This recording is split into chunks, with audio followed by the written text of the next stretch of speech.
Olá, pessoal, sejam bem-vindos a mais um Zoom na Saúde. Eu sou Marina Ribeiro, jornalista da Dr. Play, e hoje o nosso tema é daltonismo. Você sabe o que é?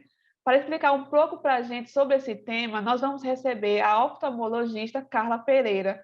Doutora Carla, muito obrigada por participar aqui do Zoom na Saúde. Eu que agradeço, é um prazer estar aqui, sempre para esclarecer, né, sobre as doenças oculares. E vamos lá. Então, doutora Carla, estima-se que aqui no Brasil, né, 8 milhões de pessoas tenham o daltonismo, que a gente até fala, né, daltônico no nosso dia a dia, daquelas pessoas que trocam cores, mas nós não sabemos bem realmente o que é esse distúrbio, como ele aparece, ele se apresenta. Então, explica para a gente o que é o daltonismo. Ele se apresenta apenas de uma forma? O daltonismo, ele é uma doença que ele é genético, né? O indivíduo, ele nasce com ela, embora exista a dificuldade na visão de cores secundária, digamos, a tumores, né? Com atrofias, com alteração na retina, mas o daltonismo, ele é uma doença de alteração genética, digamos que a grande maioria de homens mesmo, ela está ligada ao cromossomo X e ela atinge umas células importantes na detecção de cores, que são os cones. Os cones, eles são células da retina responsáveis pela visão no claro e pela visão de cores. E nós temos 3 tipos de cones. O cone responsável pela captação do vermelho das variantes, do verde das variantes e do azul das variantes. Então, quando há doença, alteração nesses cones, a pessoa vai ter dificuldade de captar esses comprimentos de onda, essas cores, e automaticamente vai ter um distúrbio na visão. Então, existem alguns tipos, já que tem 3 tipos de células, né, retinianas, 3 fotorreceptores, então, se há uma lesão em algum desses fotorreceptores, ele vai ter dificuldade.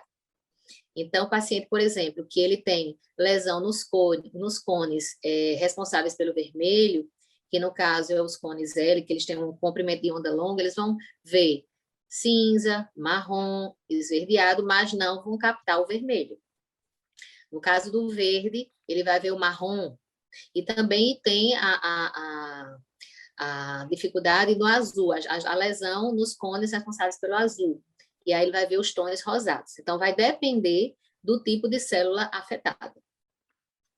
Doutora, no seu consultório, quando alguns pacientes eles são diagnosticados com daltonismo, quais são as maiores dificuldades que eles relatam no dia a dia? Eu acho que uma das principais que as pessoas têm mais dúvida é em relação ao trânsito, né? Já houve algumas polêmicas se os daltônicos poderiam não tirar a carteira de habilitação por causa do semáforo, né? Já que o vermelho e o verde são cores que são afetadas por esse distúrbio.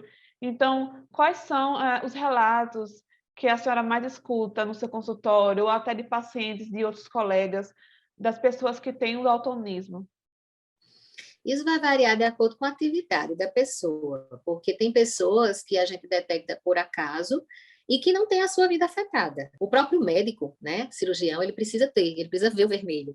E como o daltonismo, que afeta, né, os cones responsáveis pelo vermelho, ele precisa ter essa visão. Então, isso varia muito de acordo com a profissão mesmo, né? As atividades diárias que exigem mais atenção que são as que mais que são as queixas maiores, né? Mas eu já vi pacientes que a gente detecta e que ele não tem a vida, assim, ele reclama, mas não tem a vida tão afetada, sabe? Pelo daltonismo. E como é feito esse diagnóstico do daltonismo? Porque tem até alguns testes na internet dos números, que você, né, os números são de algumas cores para você falar as cores dos números. Mas a gente sabe que isso é na internet, aquela coisa de você se consultar na internet. Mas aí, chegando no seu consultório, como é feito esse diagnóstico do daltonismo? É feito através desse teste que existe na internet, porque como ele é um teste visual, ele é um teste, digamos, é um desenho, né, das letras, dos números, dentro de um universo de cores. E aí há um jogo de cores, que a gente chama teste Stiara, ou teste de visão de cores. E então ele vai fazer E dependendo dos números detectados, a gente vai detectar qual é a deficiência que ele tem, né? Se ele tem deficiência realmente de 2 cones, só de um cone, dos 3 cones, entendeu? Então, a gente faz através desse teste, faz o teste que aparece na internet, a gente faz no consultório. E você falou na minha primeira pergunta dos tipos do daltonismo, são 3, né, no caso. Qual é o mais comum, o mais diagnosticado, pelo menos aqui, né, no Brasil, a nível Brasil? O mais comum é o vermelho, o verde-vermelho. É a união desses dois, porque são os 2 comprimentos de onda que são mais próximos, né?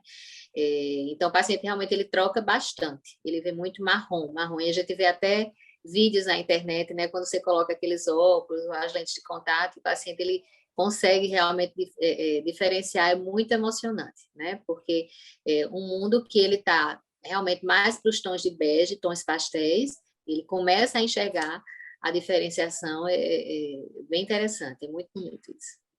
Doutora, a senhora explicou que o daltonismo é uma alteração genética. No caso, as pessoas que têm daltonismo, necessariamente elas vão passar esse gene adiante. Se eu tenho daltonismo, é obrigatório que meus filhos ou meus netos também terão esse distúrbio?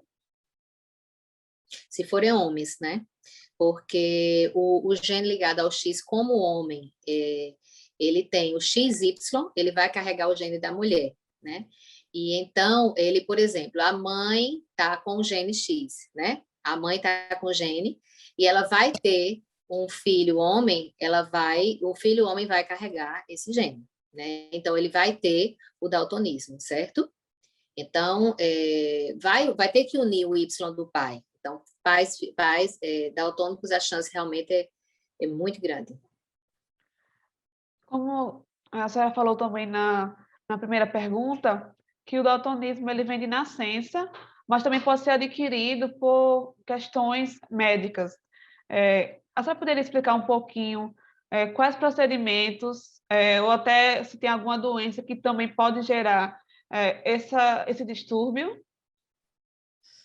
Como é uma doença que, digamos, as células são na retina, então as doenças da retina, tipo uma degeneração macular. O que é degeneração? É uma doença com envelhecimento, né? Uma degradação das células da retina do fundo do olho, né? Da mácula. Então, esses cones, eles podem ser afetados. O paciente que tem degeneração macular, que é uma doença bem frequente, inclusive, eles podem ter distúrbio na visão de cores. Pacientes que tomam algumas medicações que também podem afetar o nervo óptico, também podem afetar essas células.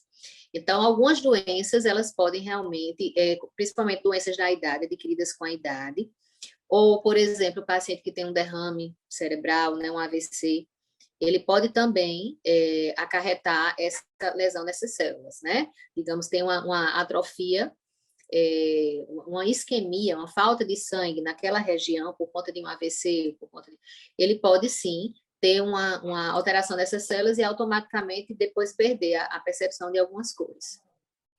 No caso, o daltonismo, ele é uma condição que tem cura, e caso não tenha cura, tem algum tratamento? A senhora citou óculos, né, lentes, que os daltônicos podem usar para corrigir esse problema, ou pelo menos tentar amenizar a diferença, pelo menos nessas cores, entre vermelho e verde, e conseguir ver um pouco mais como as pessoas que não têm o daltonismo conseguem enxergar? Existe sim, existe a reposição, é como se você estivesse colocando um filtro, né, na frente, que é através dos óculos ou das lentes de contato. Então, quando você coloca esse filtro, o paciente ele começa a distinguir, né, porque é como se você estivesse colocando um filtro para promover a entrada daquele comprimento de onda lá atrás, entendeu? Como se você estivesse, digamos, substituindo a capacidade que aquela célula tem de captar aquela cor. Então, existem as lentes de contato, são lentes gelatinosas, que inclusive essas lentes podem corrigir o grau do paciente, ou seja, se o paciente ele tem alguma dificuldade, hipermetropia, miopia, então essas lentes elas podem corrigir o grau, corrigindo o daltonismo. E os óculos também. Então, graças a Deus, é um avanço na medicina e se consegue, sim, repor essa qualidade, né, visual do paciente com esses 2 artifícios. No caso, doutora, as pessoas que têm o daltonismo, né, a senhora explicou como surge a condição, elas também podem estar mais suscetíveis ao aparecimento de outros problemas, porque às vezes as pessoas confundem muito de que necessariamente quem tem miopia vai ter astigmatismo, ou vice-versa. Também confundem hipermetropia, quer dizer, o olho é uma região que, né, tem muitas condições, muitos distúrbios que as pessoas às vezes acham que algumas delas Está associada a uma aparecem doença. e Uhum. isso estão associadas, que elas devem aparecer em conjunto. Então, eu queria que a senhora explicasse, quem tem daltonismo está mais suscetível a ter essas outras condições, como miopia e hipermetropia, ou por aparecer em uma região diferente, isso não está associado? Não, não, não tem associação com graus mais, assim, especificamente com miopia, com astigmatismo, com hipermetropia, não. Então, O né, paciente ele pode ter os três, ele pode ter ou a miopia com astigmatismo, a hipermetropia com astigmatismo, então não não é está obrigado necessariamente que internado. então não é obrigado que as pessoas que têm daltonismo elas também precisem de outra intervenção de óculos de grau, só apenas Não. no caso do que vai corrigir o Uhum. daltonismo. Isso, é. O artifício seria para a correção do daltonismo. Claro que a gente sempre faz o exame e observa se ele tem alguma coisa para fazer a correção completa, né? Doutora Carla, eu queria te agradecer bastante por ter participado aqui do Zoom na Saúde e já de antemão te convido para participar mais vezes aqui, não só do Zoom, mas também de outros produtos aqui do Dr. Play. Muito obrigada pela sua entrevista. Eu que agradeço, fico à disposição, qualquer coisa, para esclarecer, participar e ajudar vocês nesse processo, que eu acho que é tão interessante, né? De esclarecer a população, principalmente a nossa população, que precisa tanto de uma ajuda e que está altamente conectada, né? O Brasil é o segundo país do mundo mais conectado. Com Então, certeza. eu que agradeço a oportunidade. E se você não quer perder nada do nosso conteúdo, se inscreve no canal, compartilha esse vídeo e também acesse nosso Instagram, @drplay.tv. Eu te vejo no próximo Zoom. Até lá!